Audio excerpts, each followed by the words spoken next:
तो ठीक है, अब हम पढ़ेंगे रासायनिक समीकरण को संतुलित करना। चलिए आइए देखते हैं कि रासायनिक समीकरण को संतुलित कैसे करते हैं। पहले आप पूछेंगे भैया रासायनिक समीकरण को संतुलित करना क्यों है।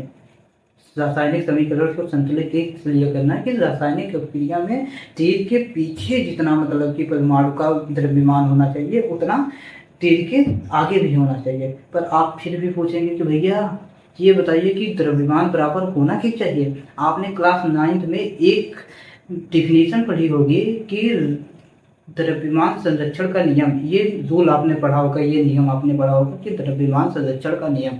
तो द्रव्यमान संरक्षण का नियम क्या होता है।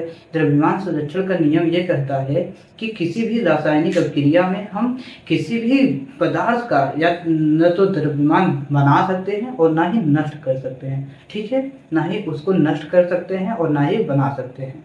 आइए इसलिए आपको अब तो इतना तो समझ में आ गया होगा कि रासायनिक समीकरण को संतुलित करना क्यों है। क्योंकि उसका जो द्रव्यमान है वो दोनों तरफ बराबर होना चाहिए। और क्यों होना चाहिए, क्योंकि द्रव्यमान संरक्षण का नियम ये कहता है। ठीक है, द्रव्यमान संरक्षण का नियम कहता है कि किसी भी रासायनिक अभिक्रिया में हम पदार्थों के द्रव्यमान को ना तो बना सकते हैं और ना ही विनाश कर सकते हैं उसके द्रव्यमान को। चलिए ठीक है, अब यहाँ पर आप लिख लीजिए रासायनिक समीकरण को संतुलित करना। यहाँ पर आप इसको हेडिंग डाल दीजिए। ठीक है,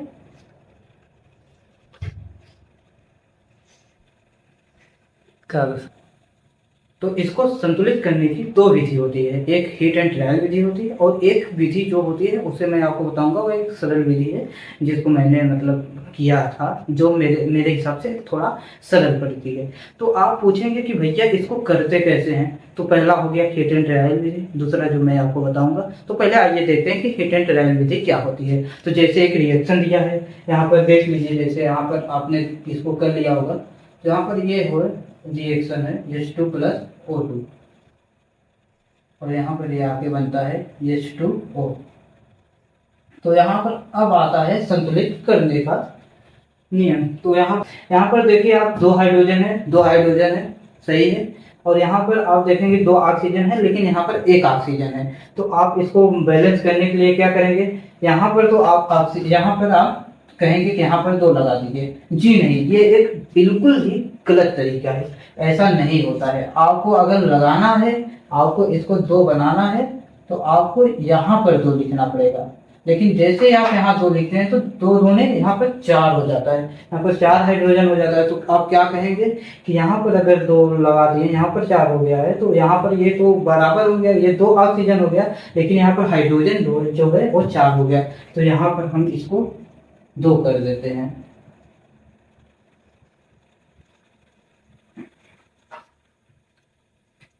यहाँ पर हम 2 ऑक्सीजन बढ़ा देते हैं। तो 2 दूनी 4 हाइड्रोजन, 2 ऑक्सीजन, 2 दूनी 4 हाइड्रोजन और 2 ऑक्सीजन। ठीक है, आपको ना समझ में आया हो तो मैं एक और बता देता हूँ। जैसे यहाँ पर है नाइट्रोजन, ये है नाइट्रोजन और ये है हाइड्रोजन और ये आके बनाता है NH3। अभी जो आपको मैंने बताया था उत्प्रेरक वाले में उदाहरण दिया था वो, ठीक है, NH3 और यहाँ पर होता है आपका उत्प्रेरक।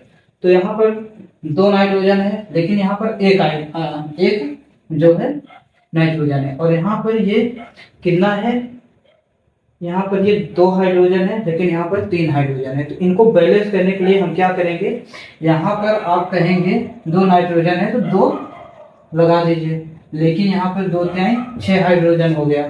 तो 6 हाइड्रोजन के लिए अभी हम बैलेंस करने के लिए यहाँ 3 लगाएंगे, देख लीजिए। तो ये है एक विधि। और एक विधि जो हम बताते हैं जो कि आपको काफ़ी लंबा पड़ सकता है, मतलब जैसे कि अभी, और जैसे कि आप यहाँ पर हीट एंड ट्रायल विधि से ना करना चाहें तो एक विधि और होती है, उसमें आप देखेंगे कि कैसे बड़ी बड़ी रासायनिक समीकरणों को कैसे हल करते हैं। तो इस तरीके से आप बड़े बड़े रासायनिक समीकरण में आप ज़्यादा टाइम लेंगे, ज़्यादा आपकी एनर्जी जाएगी। तो उससे क्या है, वो एक मेथड है, उस मेथड से आप एक जो हमारे सर ने बताया था उसको हम आपको बता देते हैं। तो चलिए पहले आपको लिखना क्या होगा, पहले आप देखेंगे रूल नंबर 2 मान लीजिए इसको, ये रूल नंबर 1 था और ये अभी हम जो बता रहे हैं ये रूल नंबर 2 है। ठीक है, रूल नंबर 2 में क्या होगा? रूल नंबर 2 में होगा कि पहले जो होगा, पहले हम धातु को देखेंगे। क्या? धातु देखेंगे कि वो संतुलित है कि नहीं है। किसी भी रासायनिक प्रक्रिया में पहले हम धातु को देखेंगे कि पहले धातु संतुलित है कि नहीं, फिर हम दोबारा देखेंगे कि अधातु, क्या? अधातु, अधातु यानी नॉन मेटल, अधातु यानी नॉन मेटल, ये संतुलित है कि नहीं। और इन दोनों को संतुलित अगर ये हैं तो इसके बाद हम देखेंगे ऑक्सीजन को। क्या? जी हाँ, सही सुना आपने, ऑक्सीजन। ऑक्सीजन कि ऑक्सीजन बैलेंस है कि नहीं, संतुलित है कि नहीं, ऑक्सीजन। ठीक है, अब हम चौथे नंबर को देखेंगे कि हाइड्रोजन। हाइड्रोजन, हाइड्रोजन,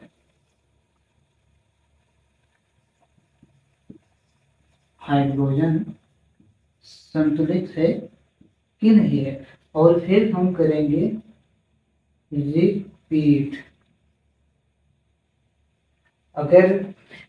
अगर ये सब करने के बाद भी आपको क्या है कि आप देखते हैं कि नहीं संतुलित हुआ, आप ये सब करेंगे फिर बोलेंगे मुझे संतुलित नहीं हुआ, तो आप फिर से रिपीट करेंगे। या फिर ये सब करते टाइम जैसे आपने धातु को कर दिया संतुलित, फिर उसमें क्या है, कर दिया आप धातु को संतुलित कर दिए, लेकिन आप जैसे अधातु को संतुलित करने आएंगे तो आप देखेंगे कि धातु वाला बिगड़ गया। तो जैसे ही बिगड़ जाएगा आपको फिर से रिपीट करना है, फिर से आपको स्टेप 1 से जाना है, फिर आपको स्टेप 1 पे जाना है और फिर आना है आपको ऐसे करते हुए।